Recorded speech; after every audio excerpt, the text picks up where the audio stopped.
Ready. We'll call the regular meeting of November 19th, 2024 to order. We can stand for the Pledge of Allegiance. Pledge allegiance to the flag of the United States of America and to the republic for which it stands, one nation, under God, indivisible, with liberty and justice for all.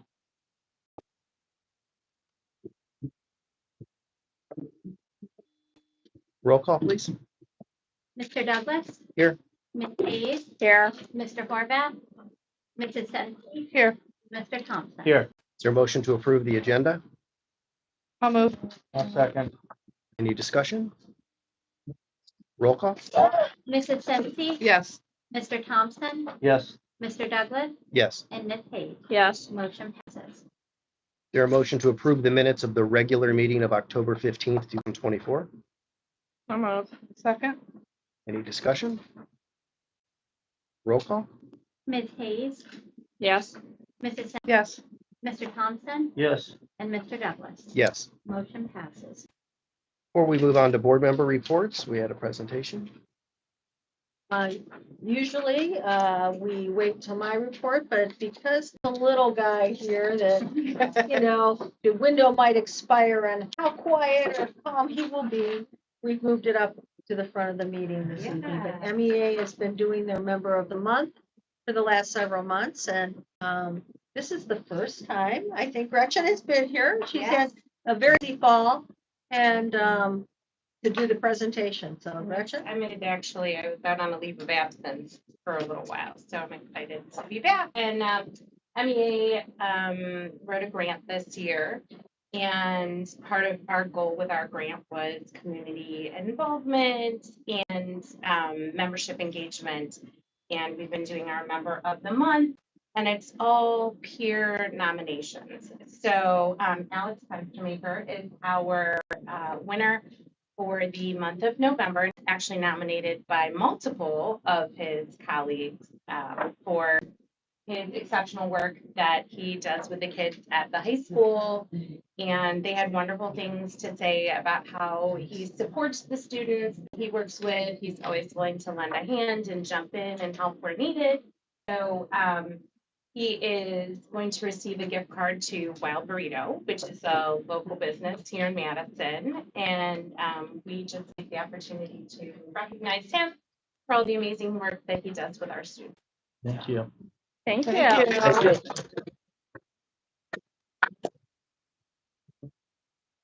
And I would like to add, Alex has been an integral part of the high school PBIS team. And, PBIS is easy to do at the elementary.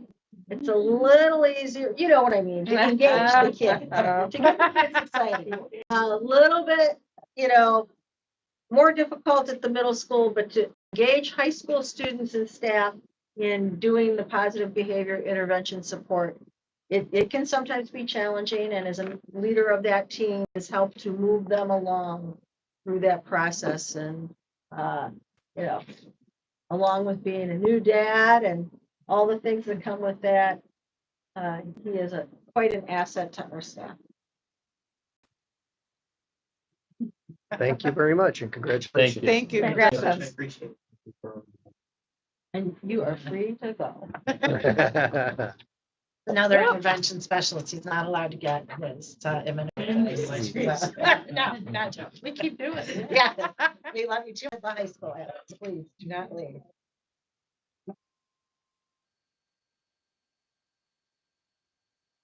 Are there any board members wishing to give a report? I just want to focus in on this real quick. All right, where did I just put it? Oh, here we go. Our cover for tonight is titled Tropical Bird by Logan Reed, 12th grade at Madison High School. And he did a really fabulous job. So I can't tell if that's a watercolor painting or if that is colored pencils, but it is fabulous work. So, good job, Logan. Yeah. Anyone else? All right, we do not have anybody registered for public participation, so the Next item is our contract with our treasurer. As a school board, we only directly employ two employees, and that's the treasurer and superintendent. So this is a motion to enter into a contract with our treasurer for a 5-year term, beginning at the end of beginning July 31st, 2025. For 5 more years. We've been very satisfied with her, and this puts us in a good position. And we're about to have a 5-year forecast tonight, so we're all going to see her in action shortly. We get a motion and a second, and then we can have any discussion. I'll second. Anyone else have anything they want to, any questions or anything they want to add? Right. You have to read the roll call, even though it's your contract. Mrs. Sensi, Yes. Mr. Thompson, Yes. Mr. Douglas, Yes, and Ms. Bates. Yes. there's no break, and now you have to do a report.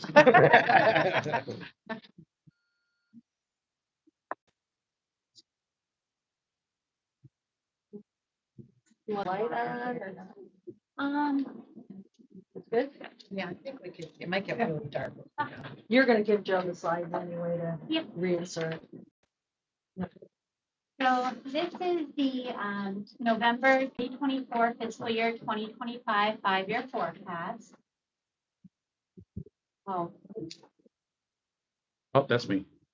Let me just tell you when to go forward, because I tried to do it on this. one. Try it again. Here, hit the other button. There we go. Some things to take into consideration for this forecast. The Board of the Governors of the Federal Reserve has set the current interest rate at 4.58%, and that is down from the 5.33% it was at last year. 2024, the Lake County Auditor's Office conducted its triennial update to update its property values. This resulted in a growth of 33% in property values, leading to increased revenue for the district for fiscal years 2024 and 2025. The Lake School Financing District levy recently passed for renewal on the November 5th election. This levy is very important to us, and it generates 99 mills annually, or about $1.7 million. And this includes the school districts of Madison, Perry, Painesville, and Riverside. Since the May forecast, both our A and OPSI union negotiations were both completed over the summer and resulted in a 2.5% salary increase for fiscal year 2025 and a 2% increase in year 2026. The current school funding formula is still modeled in this forecast. It is assumed to be phased in at 83% for fiscal year 2026 and 100% in fiscal year 2027. Just last week, STRS changed its defined benefit plan, which would affect our certified employees to 33 years of service, which is down from the 34-year requirement that they had previously passed in June of 2024, which may create a financial benefit to the district, as some employees might be able to retire sooner. And included in the forecast, the district is anticipating some retirements at the end of the fiscal year, and that is built into the forecast. Overall, with enrollment, we saw an increase of 3 students. However, in analyzing and in the deeper dive into the enrollment data, the district experienced a decline of enrollment, mostly in kindergarten, 4th, as well as the 12th grade. Health insurance costs were probably one of the largest contributing factors to this forecast. We are part of the Lake Schools Health Consortium, and there's been several meetings and discussions. Angela is actually the chair of the board, but a different actuary was brought in, and it was decided that the rates needed increase to bring them up to actuarial values. we're not there yet. They're not at actuarial value. I want to be clear on Yeah. that. They needed to raise the rate significantly, but to have taken them to actuarial value would have been a much bigger bite than most districts could afford. And to Sarah's credit, because I've been in on this for a while, she's got a little better handle on it than some of the other forecasts out there. So I applaud her for that. So it did affect it did affect this forecast. During the summer, we did negotiate those union contracts with both MEA and OPSI. We knew this was kind of coming, and so both unions agreed to pay an increased amount on the employee portion, and as well, we are paying a higher amount for the school board's portion. Hopefully, by this 2027, we're hoping that things are going to gradually flatten out. The ESSER funds expired at the end of September, and I know I've touched on this on many of my forecasts, but all the costs that were associated to those ESSER funds were absorbed back into the general fund. And so that was about $410,000 in salaries, $95,000 in benefits, and $119,000 in purchase services. In general, we are reviewing fees for the next fiscal year, and we will present them sometime after the holidays, but it is built in some for next year. Next slide, please. This is a just snapshot of the current fiscal year projected financial analysis. As of July 1, a cash fund balance of about $2.6 million. By June 30th, the end of our fiscal year, we are projecting to have an ending cash balance of about $2.6 million, with revenues of $29.7 million and expenditures of $29.7 million. And then the projected gain for this year is around $81,000. This is just the revenue and surplus shortfall as a percentage of revenue and kind of a line chart form. And so this will show that the district is projecting a trend of revenue shortfall, the expenditures growing faster than revenue, and an increase of revenue in the amount of 4.97% is needed to balance the budget in fiscal year 2029. And that amounts to about a $1.5 million or a $1.5 million reduction in expenditures. This depicts the projected revenue, expenditures, and cash balance. So we are expecting a positive cash balance, which is depicted in the second image there, which is the abbreviated forecast. This does not include year-end encumbrances, but deficit spend begins in fiscal year 2026 and continues to compound throughout the life of the forecast. Next slide, please.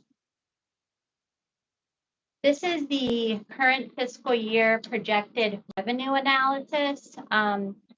So state funding currently accounts for about 55% of the district revenue. All other revenue is at 5%, and local taxes is at about 40%. I did discuss in one of the previous slides how we had the property triennial update.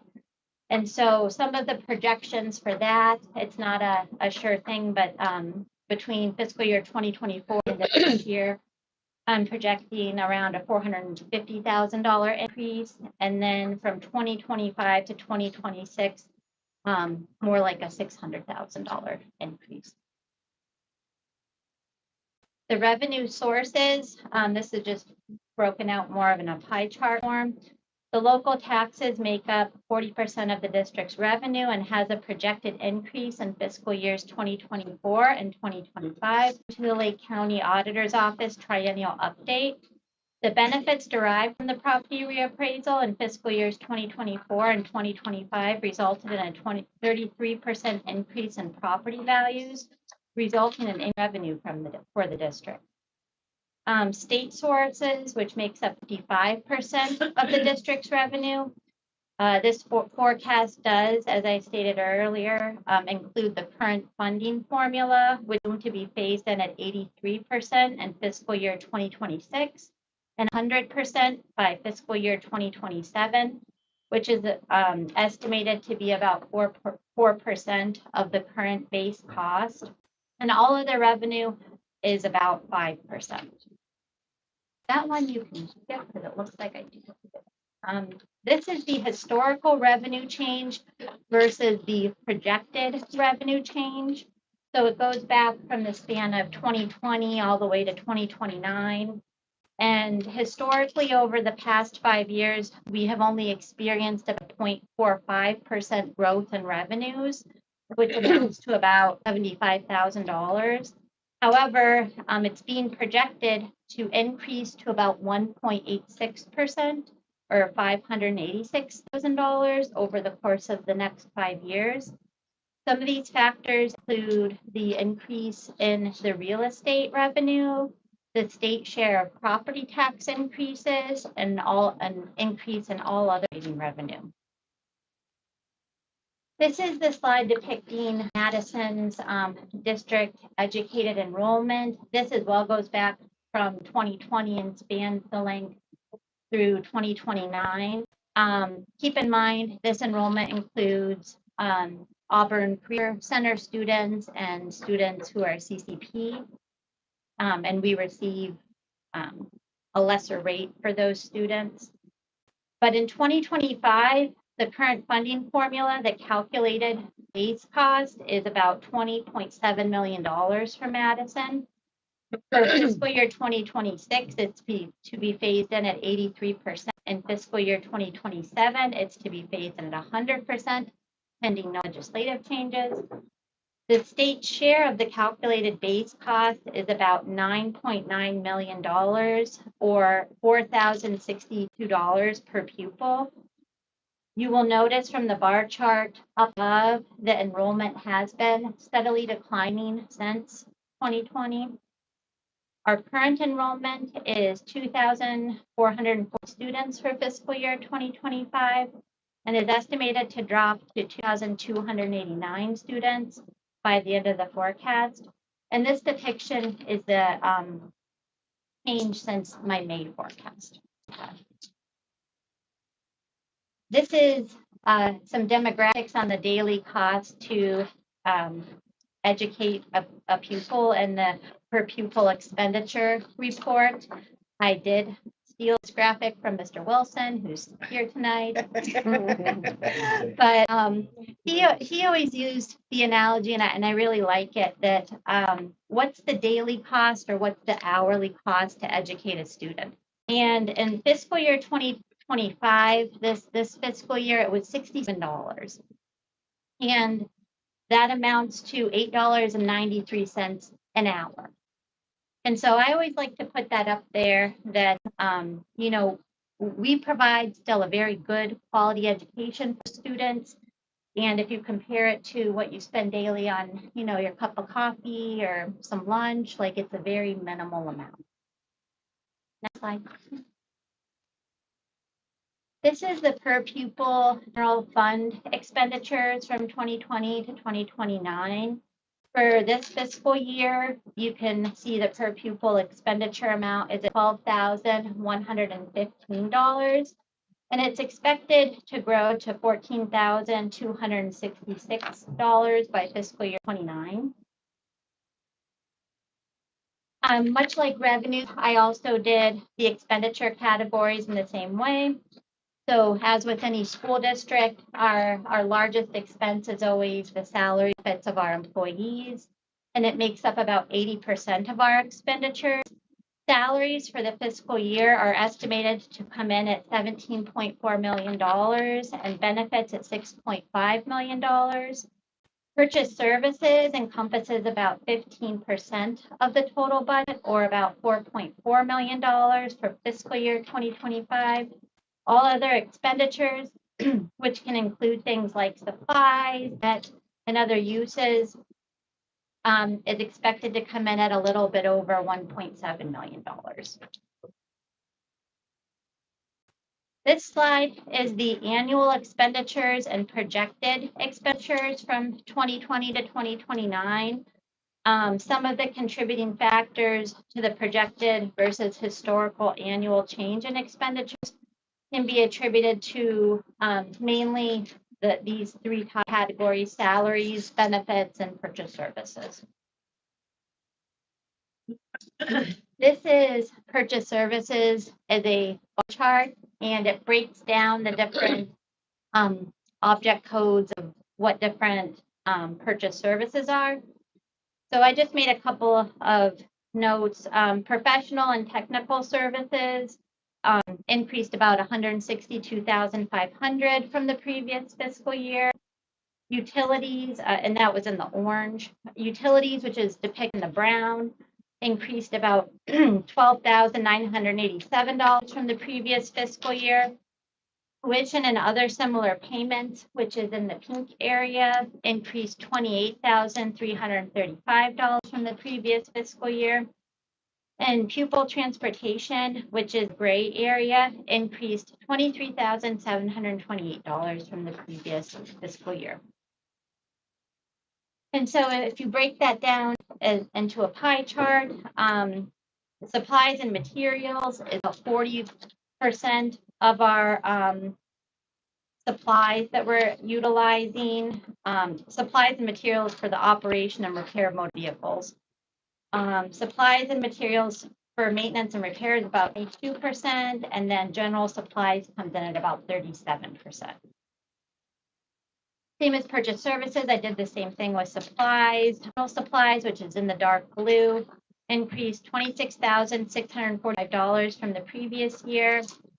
Supplies and materials for the maintenance and repairs is in purple, and that increased $22,394 from the previous fiscal year.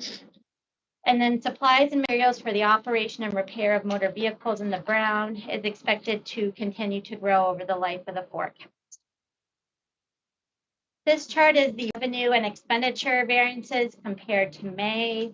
So the net cumulative forecast impact for the forecasted period of 2024 to 2028 of revenue and expenditure variances equates to about 1.24% or $1.8 million. Employee benefits had much to do with impacting this figure. I love this slide, but it's a little bit dirty. But this is It's a great slide, though. This is the projected annual. This is inflation versus our revenue versus our expenditures. So the inflation is in black at 2.3%. The revenue is the light blue at 1.8%, and the expenditures are in yellow at 2.2%. And below that is a chart from the Federal Reserve showing the trends back from 2016, 2024, and it's currently at about 2.1%. But the average projected annual expenditure change is less than inflation and more than revenue. So the next one is the average annual change in key revenue and expenditure assumptions.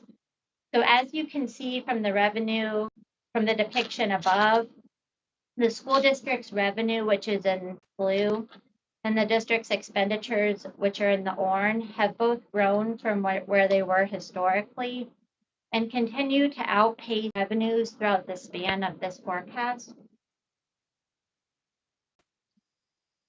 And in the expenditure analysis, it's breaking down and giving you a visual of where most of our expenditures break down. So the personnel costs, once again, salaries and benefits are about 80%, purchase services is 15%, all other expenditures is about 5%. Next slide. This is the current forecast compared to the May forecast. And so the current total revenue over by the prior forecast by about $809,000 or 2.7%. And the current expenditures are over by $246,000 or about 20. Next slide, please. Just some proactive measures or cost saving measures, because I did hand out to each board member an actual printout of the forecast. I'm going to show it on this next slide, but it shows very small. And by the last 2 years of the forecast, fiscal year 2028 and 2029, we do have our funds totally depleted. So I thought it was important to put some proactive cost saving measures that can take in that we can kind of start thinking of now. So the district will need to implement some mitigation efforts to the expected expenditure growth outpacing the revenue for fiscal years 28 and 29. Some of the ways that this can be done are by just reviewing some of our third-party contracts and help reduce purchase service costs or possibly supply costs. We do a really good job of this already, but maximize the utilization of grants as well as reviewing staffing needs, which we already do right now, but just looking at it again possibly. As part of the triennial update with all of the local residents, the flyers with their property tax increase. We also received it for all the parcels that Madison currently owns. And one of them is just over on Paisley It's Road. right behind us. Me and Anna took a drive by because they're It's like, that little "What?" Yeah, it's a little teeny tiny lot. So there's a property on Paisley Road, as well as the Bennett Road property. It did, as part of the update, it did appraise much higher than it was before, so that can possibly that. As I stated in the beginning, reviewing pay to participate in other school fees, decreased spending, especially in the supplies categories, explore all other revenue streams and opportunities. Some of our teachers have done a really great job of applying for some grants independently to get some items for the classrooms that they need. And so we can, think of other revenue streams and opportunities. That's always a good thing. And then lastly, do a thorough analysis of some of our special education costs.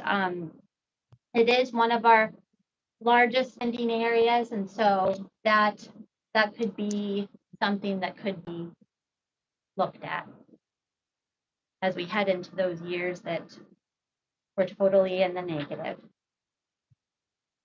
Okay, so this is the November 5-year forecast for fiscal year. I know it's very small, but there are the handouts. For fiscal year 2025, we're going to end with about a $2 million budget and a surplus of $81,000. For fiscal year 2026, we're going to end with a $1.7 million balance, but we get into deficit spending of about $247,000. In fiscal year 2027, that number, the ending cash balance, $484,000, with about $1.3 million in deficit spending. Fiscal year 2028, we have a complete negative of $970,000. Top of that, deficit spending of about $1.4 million. And by fiscal year 2029, totally in the red, $2.5 million with $1.5 million in deficit spending. So that's why I brought up some of the proactive measures, we could take. I'm thankful that our levy renewal passed the first time around. I was talking to Mr. Wilson a little bit ahead of my presentation, and some districts couldn't even pass, well, many districts couldn't even pass renewal levies. So very thankful for that. Any questions? I'd like to say that Sarah does a very thorough job on the forecast. We work very closely together and reviewing the data and looking at all the moving pieces and parts. And it's a tough job to manage the finances in this district. And I've been through a lot of forecasts And I've saw it be a lot worse than that number. So that's a good thing. Seems as though many years the third year, we have a negative number in the third year forecast, let alone Correct, correct. now we don't ever want a negative number in the forecast at all. But, certainly the latter years are better than the, Now, some of the Sooner years. things that, Actually, with the health insurance. yeah, some of the things that that we haven't been able to take into account, but I think it's important to note is, these are all general operating costs, and we really have some severe permanent improvements. The reason why the bus parts are so high is because we have a fleet. We can't replenish 2 or 3 buses every year like most districts. So there's some big bites to take, but this was a very good forecast. And I think it's probably safe to say that if the state were to fully fund special education, we would not be negative in 8 years. They just did catastrophic costs. We would be fine. Right. Fully funded. And sadly, though, even with these numbers, we truly don't know because it just depends on who moves into our district and Correct. what kind of costs are associated with, Yes.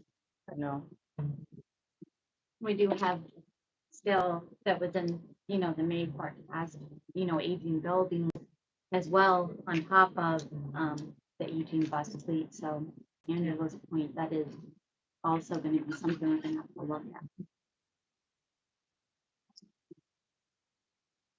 any other questions? We have a motion to approve the 5-year forecast as presented. I'll second. Any discussion? Roll call, please. Mrs. Sensi, Yes. Mr. Thompson, Yes.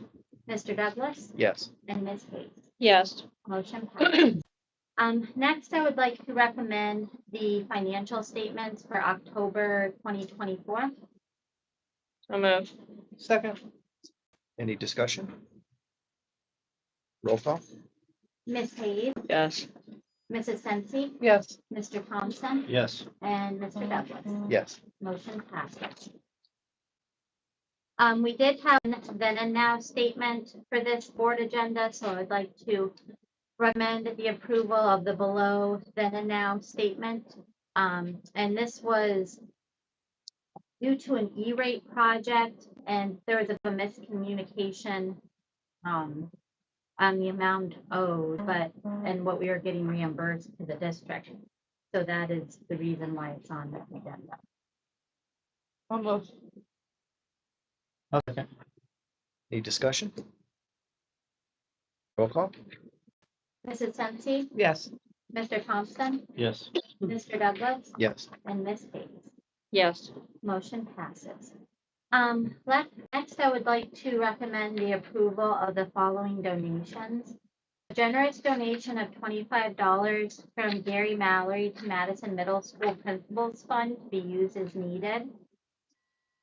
A generous donation of supplies from the Franz family to Madison Middle School, to be used for the All Things Apple event. A generous donation of $180 from Spectacles Book Club in memory of Faye Bradley to North Elementary School to be used for their fund. Not Angela Fund. No.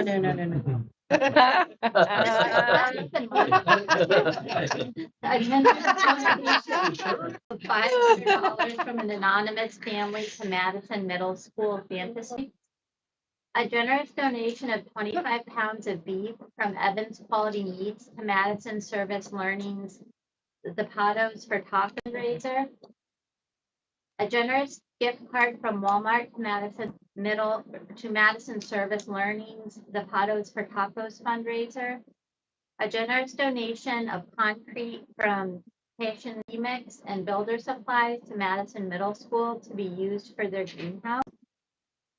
A generous donation of a trailer full of pumpkins from Rod Hudson to South Elementary School to be used as needed. A generous donation of $200 from Crossroads Community Church to Madison Middle School to be used for the care closet. A generous donation of Happy Meals from Madison McDonald to South Elementary School to be used for improved month attendance incentive for students.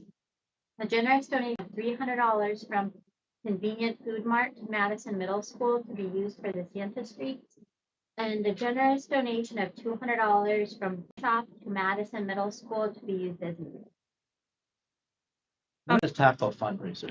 Is it over? I'll move. And what time and where? I'm hungry for tacos. Why didn't anybody invite me? Please move. Right. I'll second. Any discussion? Yes, Jeff now wants to know where the top is. That's right. You know, I do. I know this is not on the agenda, but the middle school principal did post today that all the things that have been donated recently at the middle school, and that they had a fundraiser a couple weeks ago that I did attend to, and it was over $3,000 that came in. And I just think it's phenomenal how much the community, their fundraisers are just giving back to the different funds. And that Yes. was done by the SRO. Yeah, the SRO, Yeah. she was very, that was very by her and everything, but it's just amazing how much is given back. Thank you to the community for all the donations. Roll call, please. Ms. Hayes, Yes. Mr. Thompson, Yes, Mrs. Sensi, Yes. and Mr. Douglas. Yes. Motion passes, and that completes my treasurer's report. Reports of the administrative team. Well, Thank you. not that you've enough numbers tonight, but I decided to dig in a little to the election data, just to give a quick report, because I thought it was, since this was spread over 4 counties, I wanted to see how Madison voted compared to the overall vote. But what astounded me, because some of the things you heard post-election is turnout wasn't as high as expected. You can't say that here in Lake County. Voter turnout was 78%. All the years I've been looking at election data for, Lake County, 40%, maybe 50%, but 130,000 voters turned out, 130,116, and there are a total of 165,578 registered voters in Lake. So it was probably one of the highest turnouts on record, I would think. In terms of our financing district, again, it was because of the high voter turnout. We had over 40,000 people vote in the finance district issue, compared to April 2020 that had 13,000, and November of 2019, 16,579. Wow. So significant numbers. So in looking at overall percentages, it passed 52.6% voted for it, 47.4% voted against it out of that 40,000.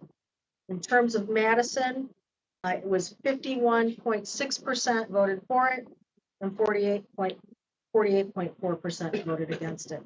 So we had 4,450 votes for it in Madison, 4,184 votes against. I think most precincts passed it. We had one, I'm just going to give you 1, 2, 3 that voted it down out of the 13, I think we have. Madison precincts? Well, out of the 12, so 3 voted it down. The rest passed it by some percentage. And I will have a full breakdown in the update on Friday. But I did want to share that because I thought that was, that was telling. And, thank you to the Madison community, because you could see that without that continuing, the impact, Sarah's forecast would have been Much different. drastically different. Just a quick thing. Last Saturday, before we all attended conference, I attended the Theta Gamma initiation which is an educational sorority. It's a national educational sorority, very active in Ohio. The Lake County chapter is Gamma Theta. And there were 7 of us that were inducted or are going to be inducted, because Gretchen's one of them, that were inducted. And I think they had 8 people inducted.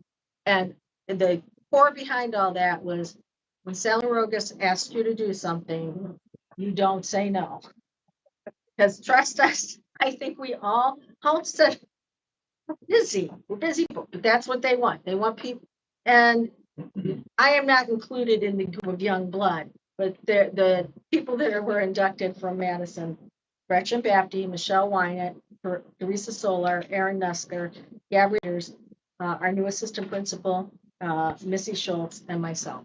And that's it. Again, with all service organizations, they're looking to re-energize, regroup, and bring their members.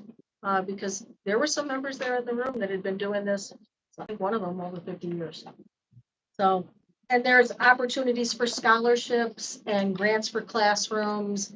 So it's another way, teachers can apply for the grants for their classrooms or a special project and bring money back to the district. So, it was a pretty neat opportunity, a lovely ceremony. Good. Congratulations to all of you.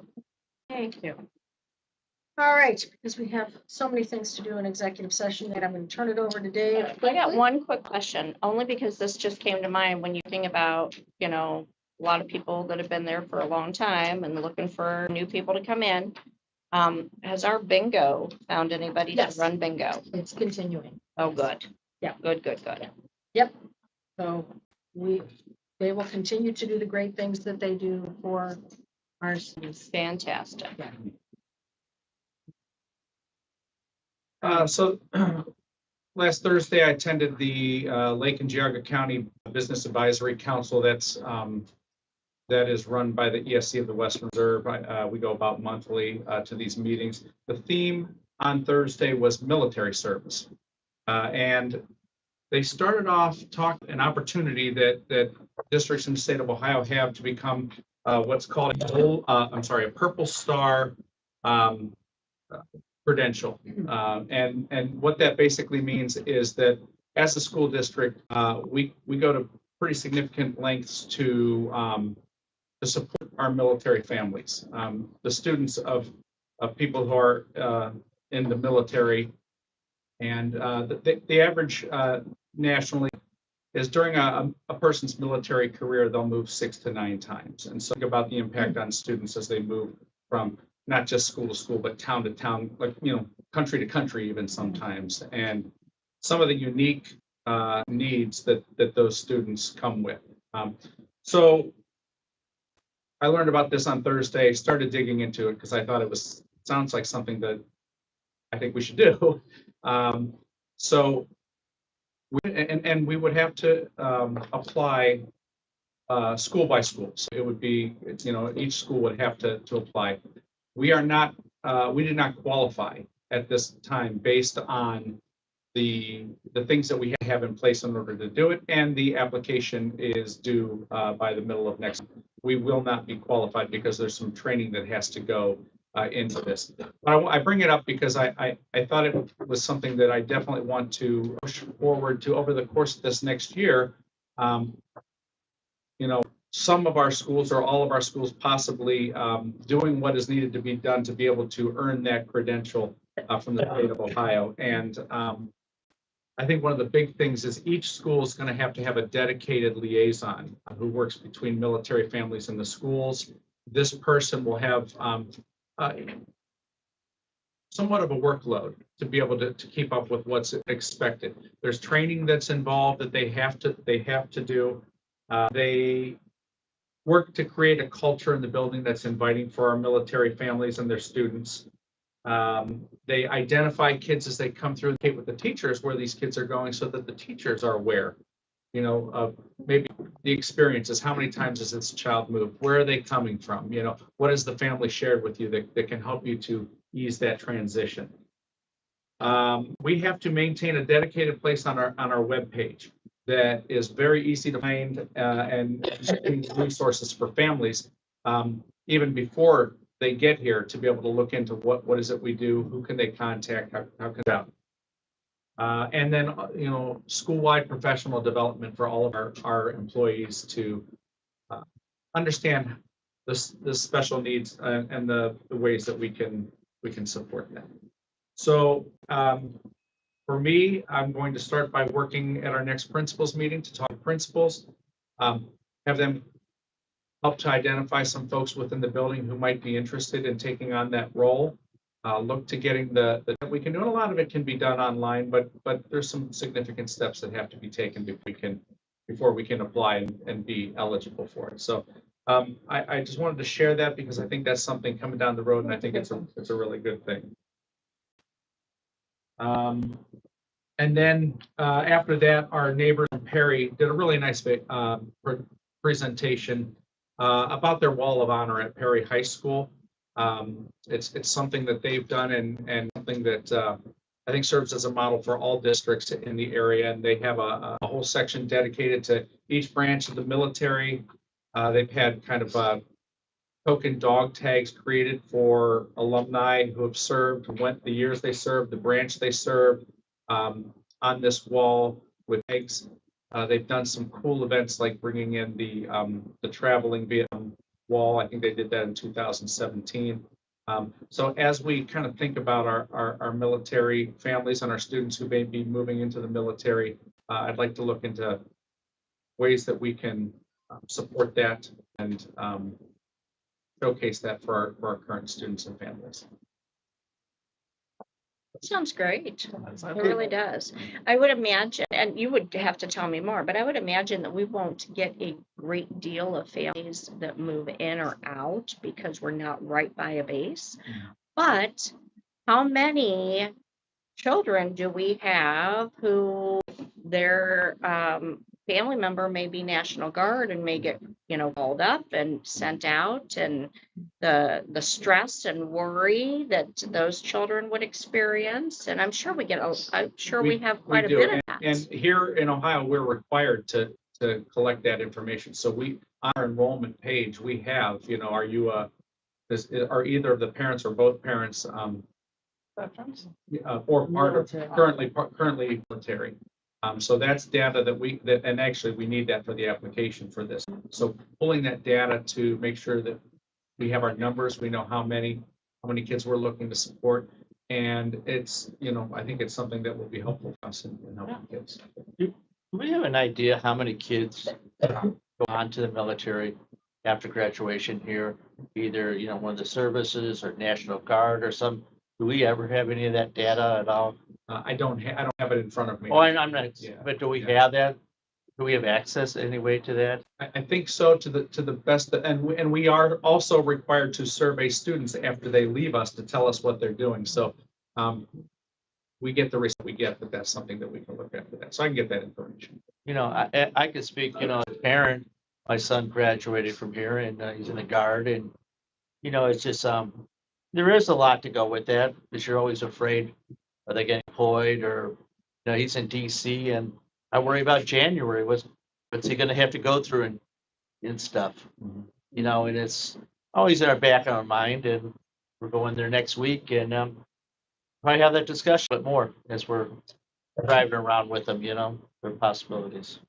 And as a parent, how proud would you be to see his name on a wall? Oh, yeah. Absolutely. 'Cause I know the it's a sacrifice wonderful he's just had idea. to do and stuff, and I think that would be wonderful, No, we're very proud of him. In talking about veterans, and we haven't gotten back to the person yet, but we did have somebody inquire about graduate in 58. Well, not a graduate. He left school in 1958 and was called into service for Vietnam and completed his GED. But, in Ohio law and in our board policy, we are to grant a diploma. And so we are currently looking at that, and sometime between now and the end of the year, we may be having one of those ceremonies. And I've done those a couple times since I've been here, and they are the coolest thing. Absolutely most special thing. Yeah. Jen, do you have anything? We are already talking about graduation. So today Angela and I met with a high school administrator and school counselors. And so just from my end, we are in a really good position for students with disabilities in comparison to previous years. And so that was also one of the areas for our special ed profile that came out that we're working towards improving the graduation rate for students with disabilities. So I'm very cautiously optimistic. We're going to have pretty good, or a lot of green, more green, I think, than I've seen. And last year was a good year too. We Yeah. got up to 92.2% for our graduation rate for the class of 2024, which will impact next year's report card. But because of the percentage is better, but the stars may not be just the way they've done that. But we've made some great gains, and I think that each child on track and some of the work they've done helped quite a bit. I do have one other thing to add, and Jeff, I could weigh in a little bit. Ford Road is getting closer to being open. It will be so nice. And what that means is, we won't have the buses having to pay any in lieu of for students that we've deemed impractical to transport because the road has been closed. And how long has it been closed? Almost 3 years. About 3 years. It feels like. Unbelievable. That is. So Shame on I Lake you am- have to Shame on pay Lake County. in lieu of in your own district for your own kids because it was impractical to transport. But I hear, I talked to Ms. Creekmont right in front of the bridge, right on the front of the bridge. Oh, wow. Where the work's going. And she said, it's got to be close. They were supposed to finish the paving because she had to spend and she's got a big, long driveway, 2 weeks with her car at the top of the driveway. She couldn't get her trash cans, or groceries, and she'd have to hike on down. So it is a big event. That had to be miserable going up Yeah, and down you know- that hill, 2 or 3. Oh, I realize that we won't get any money for it, but could you please send a bill for reimbursement for the payment in lieu of to the county engineer's office? Yeah. Look at that. Right. Yeah. Okay, 3 years worth. Okay, so let's say we'll take a portion. Should have taken, we'll pay for the year of the in lieu of services. You can reimburse us for the other 2 years since you drug your feet for so long. Not a bad idea. Yeah. We do want to. All right. And as public service, we're gonna move on, but as public service announcement, the light by 90 and McDonald's will be active on Thursday. yes. So people need to remember to follow it. Stop sign has been a little tricky. I will have to. All right. Ready for the employment contracts? Sure. All right. We're asking you to approve the following unpaid leave of Jaslyn Albert, Cell teacher for the period of December 6th, 2024 through December 20th, 2024. We're asking you to approve the unpaid leave request of Debbie Green, South Elementary first grade teacher for the period of October 30th, 2024 through December 31st, 2024. We're asking you to employ Alicia Kitchen as a 3-hour per day nutrition services cashier at Madison Middle School for 3 hours per day. To employ Constance Kelly as an educational assistant cafeteria at Madison Middle School for 3.5 hours per day. To employ Tiffany Warner as a special education assistant special needs at Madison Pay for 3 hours per day. To employ Sandra Snyder as an educational assistant playground at South Elementary School for 3 hours per day. To employ Tiffany Warner under a 1-year limited contract as a preschool assistant at the hourly rate of compensation $10.94 for 3 hours per day per scheduled preschool days, and that's not a mistake. She's a union member half the day, and then she's in the preschool grant program the other half the day. To employ Emily Nagy under a long-term substitute teacher contract from October 21st, 2024 to December 20th, 2024 to perform the duties of Jaslyn Albert.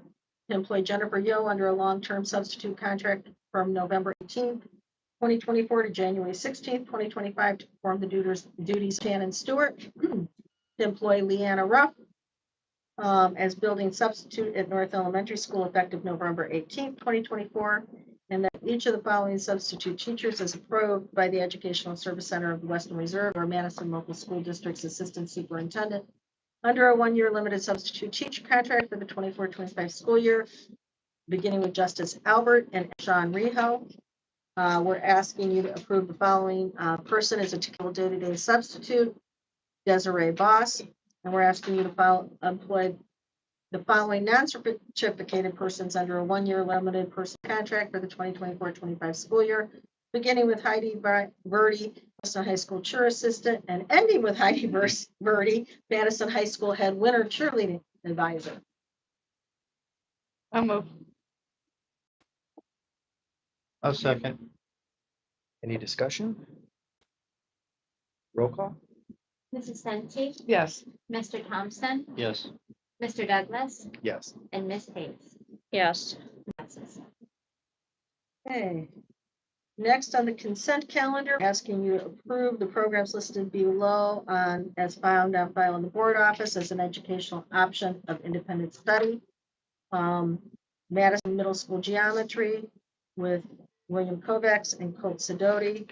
Approve the following consultant services contracts. Ryan Zavoda, Madison Middle School Music, Kelly, Musical. Kelly Barrows, Madison Musical Tech Director, Hannah Namick, Madison Middle School Musical Choreographer, and all of those are in the amount of $1,000 and paid for through the profits of the show. Consultant service contract between Lonnie Rivera and Madison Local Schools to provide professional development in January 2025, be paid through grant funds as found in file in the board office, and to approve the Columbus, Ohio trip scheduled for April 25th, 2025 for MMS. And that's paid for in the fee amount of $108 per student. I'll move. I'll Second. Any discussion? Roll call? Yes. Mr. Thompson, Yes. Mrs. Sensi, Yes. and Mr. Douglas. Motion passes. We do have a need for executive session this evening, so do we have a motion to move into executive session for the purposes of the appointment of public employees or regulated individuals, also for conferences with an attorney concerning disputes involving pending or imminent court action, and that was number 5, right? Ann? Yeah. And for matters required to be kept confidential by federal law, rules, or state statutes. I'll move. Second. Any discussion? Roll call? Yes. Mrs. Sensi, Yes. Mr. Thompson, Yes. and Mr. Douglas. Yes. Motion We now stand in recess. We will not be taking any action when we return from executive session other than to adjourn.